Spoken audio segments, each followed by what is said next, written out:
Então, retomando, povo, aqui, ó, vamos mostrar logo de uma vez o slide que a gente estava vendo anteriormente, a divisão da Europa entre países capitalistas alinhados aos Estados Unidos e os países chamados socialistas, né, alinhados com a União Soviética. E vamos mostrar aqui, ó, a divisão da Alemanha. Perceba que a gente está cada vez mais diminuindo a escala geográfica. A gente falou do mundo dividido, depois a Europa, agora um país especificamente, a Alemanha, que perdeu a guerra, né? Foi a grande derrotada, a Alemanha nazista foi a grande derrotada da Segunda Guerra Mundial, certo? E vai acabar sendo dividida. A Alemanha Ocidental fica sob influência dos Estados Unidos, fica sob influência do capitalismo, e a Alemanha Oriental fica sob influência da ex-União Soviética. Tudo bem? Então, olha, mais uma divisão no mundo, mais uma escala de divisão dentro do mundo chamado bipolar, tá certo? Esse bipolar aí, obviamente, é uma referência aos dois polos de poder, Estados Unidos e União Soviética, tá? Então, ó, a Alemanha, o país derrotado da Segunda Guerra, vai ter o seu território dividido. Muito importante, aqui a gente ainda não está falando de muro, tá certo? Há uma fronteira extremamente controlada, mas a gente ainda não está falando de muro, porque o muro vai ficar especificamente em Berlim. Tá? E aí percebam que Berlim, ao contrário do que muita gente pensa, Berlim não fica na fronteira entre a Alemanha Ocidental e a Alemanha Oriental. Tá? Berlim fica integralmente dentro, tá, da Alemanha Oriental. De boa? E aí, olha o que vai acontecer. Aqui é a cidade, certo? A cidade ela vai ficar dividida em 4 setores. Um setor controlado pelos militares soviéticos, né, russos. Um setor controlado pela França, outro pela Inglaterra e outro pelos Estados Unidos. Olha aqui as grandes potências aparecendo de novo, tá? As grandes potências aparecem, certo? Justamente para poder dividir o patrulhamento, o controle militar, principalmente, tá, dessas 3 áreas, tá, da cidade de Berlim Ocidental. Tá? A cidade de Berlim é controlada pelos Estados Unidos, pelas forças aliadas, né, aqui do Ocidente, e capitalistas. Perceba que aqui, ó, tá, estão lá os chamados checkpoints, tá, que eram os lugares onde era possível atravessar o muro, tá, desde que, obviamente, você tivesse autorização, tá, e você levasse lá o documento, tivesse lá o documento mostrando exatamente que você estava autorizado a passar, tá certo? Então, vou mostrar aqui, ó, essas 2 imagens. Do lado esquerdo, tá, o muro, tá, já que boa parte pronto, tá certo? E aqui o muro já durante a sua derrubada, em 1989, certo? Com as pessoas já em cima dele, como, né, se fosse uma passarela, e as pessoas comemoraram muito a derrubada do muro. Eu vou deixar para vocês lá na plataforma, junto aí com as nossas videoaulas, o link da reportagem do Jornal Nacional, que mostra exatamente o dia da derrubada do muro. Uma reportagem que foi feita pelo repórter Cílio Bocaneira. E é interessante porque esse link que eu vou deixar para vocês, ele faz uma experiência, porque eles conhecem uma família de alemães orientais e depois, alguns anos depois, o William Vac, um outro jornalista, retorna para buscar essa família, fazer contato com essa família para saber como é que eles estão. Tá? Então é bem interessante o link, tá? Não deixa de assistir, porque vai ser legal primeiro para vocês verem como é que a notícia, tá, chegou aqui no Brasil, tá, através da principal rede de televisão, né, no caso aí a TV Globo. Tá, era assim que as pessoas ficavam sabendo das notícias, né? A gente não havia internet, nada disso, então só mesmo a televisão, e mais especificamente a TV Globo, é que poderia fazer isso, né? Mostrar ao vivo um evento como a derrubada do Muro de Berlim. tá certo?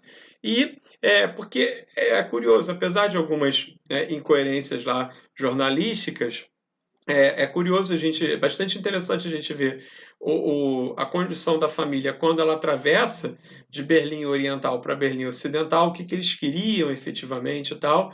E mais tarde, quando a reportagem volta lá, já com outro repórter, com William Vac, como é que está essa família. É legal de fazer esse parâmetro de comparação aí.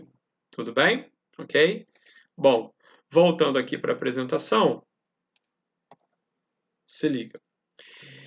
Esse livro, né, do Francis Fukuyama, ele vai citar o fim da história e o último homem, porque, segundo ele, com o fim da Guerra Fria e do mundo bipolar, é como se, olha, chegamos ao fim, né? Ao fim de uma novela, ao fim de um filme, agora acabou, agora, né, todos seremos felizes para sempre, uma vez que a Guerra Fria já não existe mais. Não é bem assim, óbvio, né? Então, ó, queria elencar aqui para vocês as principais datas desse chamado fim da história. Primeiro, o Muro de Berlim sendo derrubado em 1989.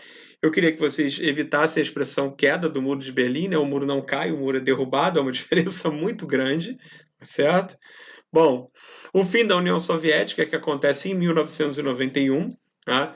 Também tem um link, né, que eu vou deixar na plataforma, mostrando exatamente o plantão, né, da TV Globo, com o jornalista Pedro Bial anunciando o fim da União Soviética, tá certo? Bem interessante também, porque uma entrada de improviso no plantão da TV Globo, tá certo? Em que ele entra ali em regime de urgência para poder dar a notícia, tá certo? Para todo mundo. E aí, quando acontece efetivamente o fim da União Soviética, aí está decretado finalmente, né, o término da Guerra Fria, porque simplesmente você não tem mais aí o adversário, né? Você não tem mais aí o oponente, o outro lado não existe mais. Então, o fim da União Soviética decreta, obviamente, o fim da Guerra Fria, tá certo? Então, ó, voltando para os nossos slides, aqui, ó. Vai haver, a partir daí, obviamente, a expansão do capitalismo em escala global, porque a União Soviética, principal precursora do socialismo, já não vai existir mais. Então, vai haver uma expansão em escala mundial do modelo capitalista, que é o que a gente vai chamar de globalização no final, né? A economia de mercado vai passar a prevalecer, tá certo? Vende quem é mais competitivo, quem consegue vender mais em conta, compra quem tem mais dinheiro, ou seja, a lógica do capitalismo, a lógica essencial de compra e venda do capitalismo. Bom, as democracias liberais também vão começar um processo de expansão, tá certo? As pessoas vão ficar convencidas de que a democracia vai ser o modelo mais eficiente para a gestão dos países. Então, por exemplo, todas as ex-repúblicas soviéticas, inclusive a Rússia, transformam-se em democracias, pelo menos no papel, tá certo? É claro que na prática a gente contesta bastante, por exemplo, o modelo que o presidente da Rússia, o Vladimir Putin, adota, né?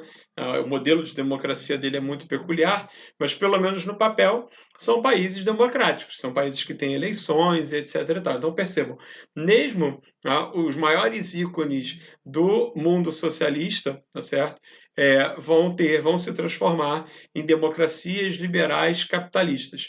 Essa transição vai ser muito difícil, né?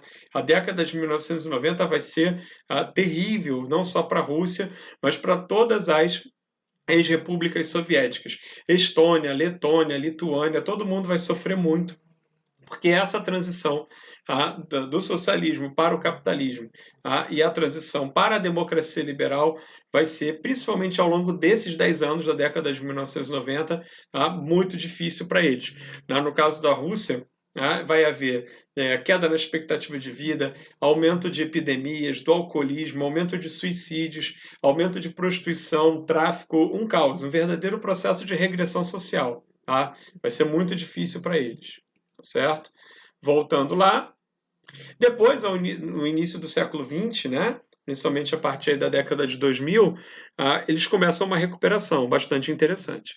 Vai predominar a doutrina econômica do neoliberalismo, né, que a gente já trabalhou aqui, e, por fim, né, os conflitos regionais vão substituir o conflito global da Guerra Fria. Tá?